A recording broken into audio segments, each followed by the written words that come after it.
अस्सलाम वालेकुम, welcome to yummy treats. कैसे हैं आप सब? अल्लाह सबको अपने हिफ्ज़ व अमान में रखे। आज की रेसिपी है एक बहुत ही ख़ास किस्म की चटनी जो कि मोस्टली शादियों पे खाने को मिलती है। इसे बनाना मुझे पहले बहुत मुश्किल लगता था, मगर ये जो रेसिपी है झटपट बनेगी और इतनी मज़ेदार बनेगी कि आपका हाथ नहीं रुकेगा खाते हुए। आलू बुखारे की चटनी बनाएंगे। आइए बनाना शुरू करते हैं। बिस्मिल्लाहिर्रहमानिर्रहीम। 1 किलो आलू बुखारा यहाँ पे मैंने लिया है और इसको पैन में डाल के इसमें डाल दूंगी 2 कप पानी। ये थोड़ा खट्टे और सख्त वाला आलू बुखारा था, इसलिए मैं 2 कप पानी डाल रही हूँ। अगर आलू बुखारा नरम वाला हो तो फिर आप सिर्फ 1.5 कप डालिएगा।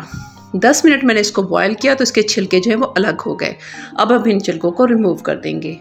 इन छिलकों की वजह से आपको किसी भी फूड कलर की ज़रूरत नहीं रहती है, क्योंकि बहुत अच्छा सा रेड मैरूनिश रेड कलर जो होता है वो चटनी का ऑटोमेटिकली बन जाता है। इसमें कोई फूड कलर डालने की ज़रूरत ही नहीं रहती है।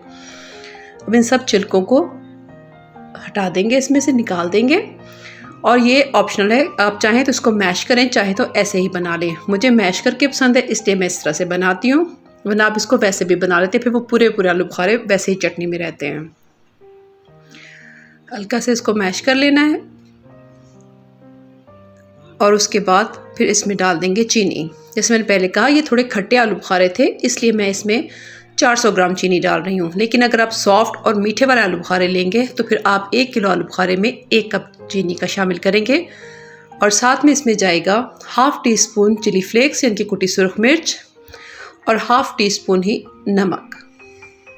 बहुत ही सिंपल और आसान सी रेसिपी है और यकीन करें इसका रिज़ल्ट इतना अच्छा आता है कि आप हैरान रह जाएंगे। और अब हम इसको तकरीबन 10 मिनट के लिए मज़ीद पकाएंगे। इसके ऊपर इस तरह से झाग आ गई तो इस झाग को चम्मच की मदद से रिमूव कर देना है, इससे इसकी शेल्फ लाइफ बढ़ जाती है।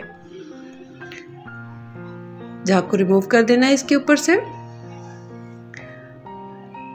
और आप मेरी वीडियो कहाँ से देख रहे हैं मुझे कमेंट्स में ये ज़रूर बताइएगा। यहाँ पे मैं डाल रही हूँ 3 टेबल स्पून पम्पकिन सीड्स, जिनके चारों मग्स जो होते हैं वो आप चाहें तो उसके साथ बादाम भी डाल सकते हैं छिलका उतार के, वो ऑप्शनल है, आपकी अपनी मर्ज़ी है। और इसको मज़ीद पकाएंगे 3 से 4 मिनट के लिए, ताकि ये सीड्स जो है वो सॉफ्ट हो जाए। और झटपट सी बनने वाली हमारी ये मज़ेदार सी आलू बुखारे की चटनी तैयार है ना। बहुत ही सिंपल और आसान रेसिपी, लेकिन इसका रिज़ल्ट जो मिलता है वो बहुत ही लाजवाब होता है। इस रेसिपी को आपने ज़रूर ट्राई करना है। रेसिपी अच्छी लगी है तो वीडियो को जल्दी से लाइक कर दें और सब्सक्राइब भी कर लें अगर आप नए हैं तो। और बेल आइकन प्रेस करना या बिल्कुल मत भूलिएगा, ताकि आप कोई भी यमी रेसिपी मिस ना करेंगे। बहुत जल्दी आऊँगी किसी और ऐसी मज़ेदार सी रेसिपी के साथ। तब तक के लिए अपना बहुत सा ख्याल रखें, अपनों का ख्याल रखें, मुझे भी दुआ में याद रखें। अल्लाह हाफ़िज़।